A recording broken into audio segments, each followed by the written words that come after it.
Good morning. Shri કન્યા primary વિદ્યાલય કાલાવડ ધોરણ 6 વિષય ગણિત. એમાં જોઈએ આપણે ચેપ્ટર 9 માહિતીનું નિયમન. બરાબર, આપણે ગ્રાફ પોથીમાં ઘણા બધા દાખલા કરી ગયેલા છીએ. હાલ આપણે પહોંચેલા છીએ આલેખ નંબર 19 અને પેજ નંબર તમે જોઈ શકો છો 22. બરાબર, હવે તો તેમાં આપણે ગ્રાફ જોવાનો છે. શું કે છે પેલો ગ્રાફ? 9.3 નો દાખલો પેલો છે. વર્ષ 1998 થી 2002 દરમિયાન સરકારે ખરીદેલા ઘઉંનો જથ્થો તમને દર્શાવે છે કે કેટલો ઘઉંનો જથ્થો લીધેલો છે. વાય અક્ષ ઉપર તમને 1 એકમ લંબાઈ બરાબર 5000 ટન બતાવેલું છે. કેટલું? 5000 ટન બતાવેલું છે. એટલે તમે લખી શકો છો. નીચે તમને બધા યર આપ્યા છે, વર્ષ બધા. બરાબર, એક અક્ષ ઉપર આપણે વર્ષ દર્શાવેલા છે કે કેટલા વર્ષ છે. તો હવે આપણે જોઈએ એના નીચેના પ્રશ્નના જવાબ છે તમારે આપવાના રહેશે. એટલે ઉપર તમારે ગ્રાફમાં સાથે સાથે જોતું રહેવાનું છે અને નીચેના પ્રશ્નના જવાબ તમારે આપવાના રહેશે. શું કે છે? ઘઉંનું ઉત્પાદન કયા વર્ષમાં સૌથી વધારે થયું? તમે નોર્મલી જોતા જ તમને ખ્યાલ આવી જશે કે 2002 માં, કેમ કે તેનો ગ્રાફ એકદમ સૌથી વધારે હાઈએસ્ટ છે. એટલે કેમાં આવશે? 2002 માં. હવે શું કે છે બીજું? ઘઉંનું ઉત્પાદન કયા વર્ષમાં સૌથી ઓછું થયું? તો અહીંયા તમે જોઈ શકો છો કયો આવશે? 1998 માં, કેમ કે તમને નોર્મલી તરત જ ખ્યાલ આવી જાય છે. પછી ત્યાર પછીનો ત્રીજો પ્રશ્ન તમને શું પૂછે છે?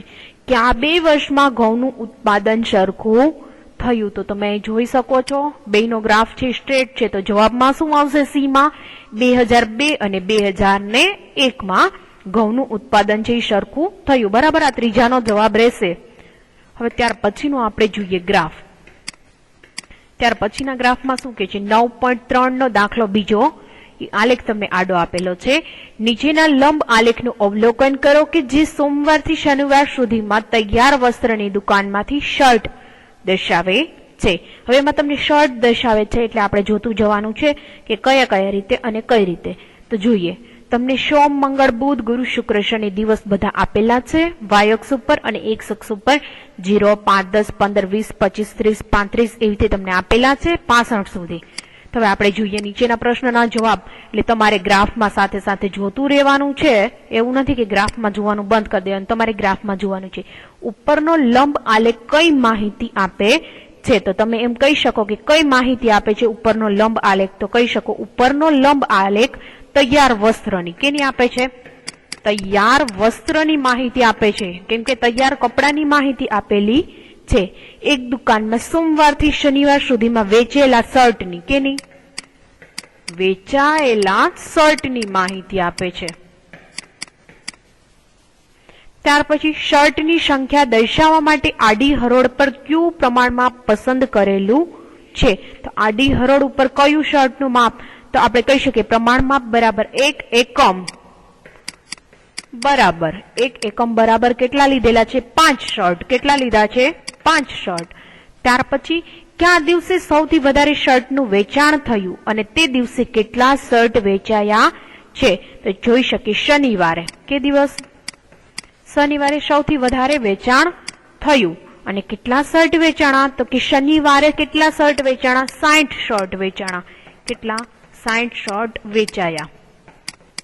તમારે ક્લિયર લખવાનું રહેશે. બરાબર, હવે જોઈએ ડી. કયા દિવસે સૌથી ઓછી સંખ્યામાં શર્ટ વેચાયા છે? તો કે મંગળવારે. કે દિવસ? મંગળવારે સૌથી ઓછા શર્ટ વેચાયેલા છે. ગુરુવારે કેટલા શર્ટ વેચાયા છે? તો તમે કહી શકો ગુરુવારે 35 શર્ટ વેચાયેલા છે. કેટલા વેચાણા છે? 35 શર્ટ છે ગુરુવારે વેચાયેલા છે. ત્યાર પછીનું જુઓ આલેખ નંબર 21 સ્વાધ્યાય 9.3 દાખલા નંબર 3. બરાબર, હવે એમાં તમને શું કહે છે? લંબ આલેખનું અવલોકન કરો જે અઝીઝે અર્ધવાર્ષિક પરીક્ષામાં જુદા જુદા વિષયોમાં મેળવેલા માર્ક દર્શાવે છે. તો વાય અક્ષ ઉપર આપણે કહી શકીએ 1 એકમની લંબાઈ બરાબર 10 માર્ક છે. તો જોઈએ તમને માર્ક આપેલા છે.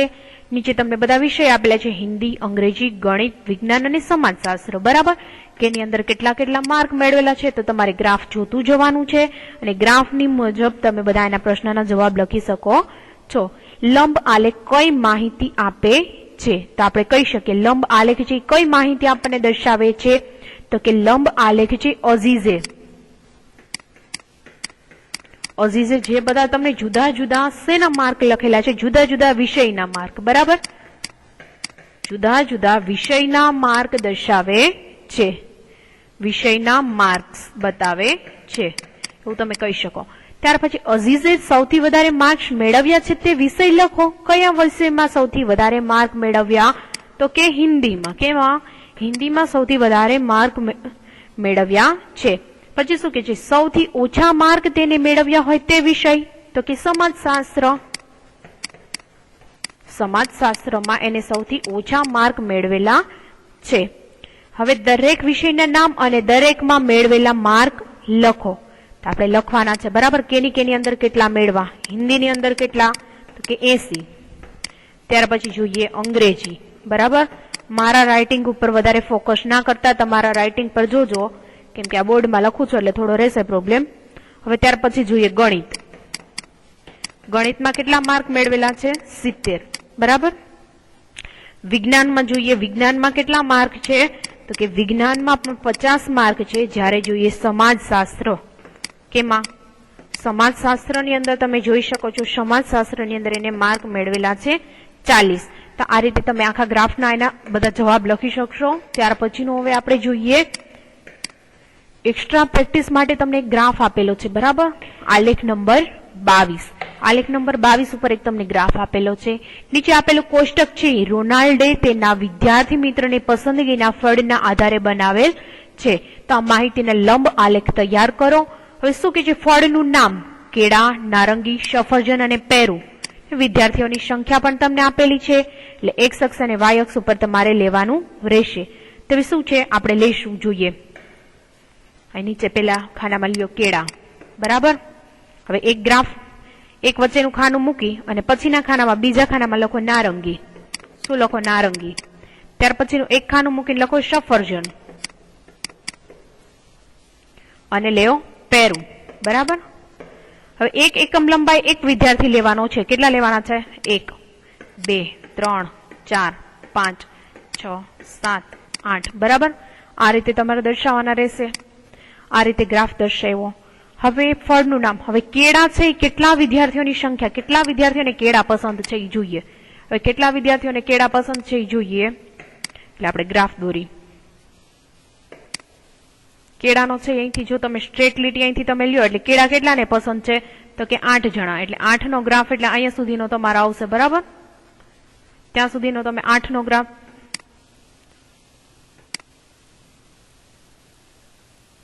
તમારે વ્યવસ્થિત ડ્રો કરવાનો રહેશે, હો.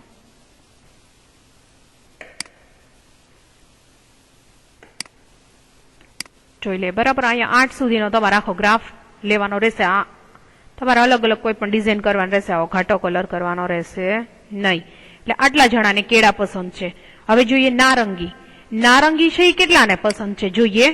તો નારંગી કેટલાને પસંદ છે? તો નારંગી આપણે કહીએ 3 જણાને. કેટલાને પસંદ છે? 3 જણાને. તો 3 નો ગ્રાફ જ્યાં આવતો હોય ત્યાં શું કરશો? એમાં નારંગીમાં કરશો 3 સુધીનો. હવે જોઈએ સફરજન. સફરજન છે કેટલાને પસંદ છે? તો કે સફરજન છે 5 જણાને પસંદ છે. કેટલાને પસંદ છે? 5 જણાને. તો તમે જોઈ શકો છો સફરજનનો ગ્રાફ છે, અહીંથી તમે નીચેથી ફિલઅપ કરવાનું ચાલુ કરો. જો 5 ક્યાં આવે છે? તો અહીં 5 આવે છે, ત્યાં 5 સુધી તમારે દોરી વ્યવસ્થિત, કે બહાર નીકળવો જોઈએ નહીં. એ રીતે અંદર તમારે ડિઝાઇન કરવાની રહેશે. ત્યાર પછી તમે જુઓ છો પેરું. પેરું કેટલાને ભાવે છે? તો કે 4 જણાને ભાવે છે. કેટલાને ભાવે છે પેરું? 4 જણાને. તો આપણે જોઈએ પેરું. પેરું સુધીમાં તમે કલર કરો, બરાબર. 4 જણામાં. તો આ રીતે તમારો આખો ગ્રાફ છે એ રેડી કરવાનો રહેશે. આજના લેક્ચરમાં આપણે છે જોઈએ તો અહીંયા સુધીના ગ્રાફ રાખીશું. ત્યાર પછીનો આપણે છે એ બધું નેક્સ્ટ લેક્ચરમાં જોશું. થેન્ક યુ વિદ્યાર્થી મિત્રો.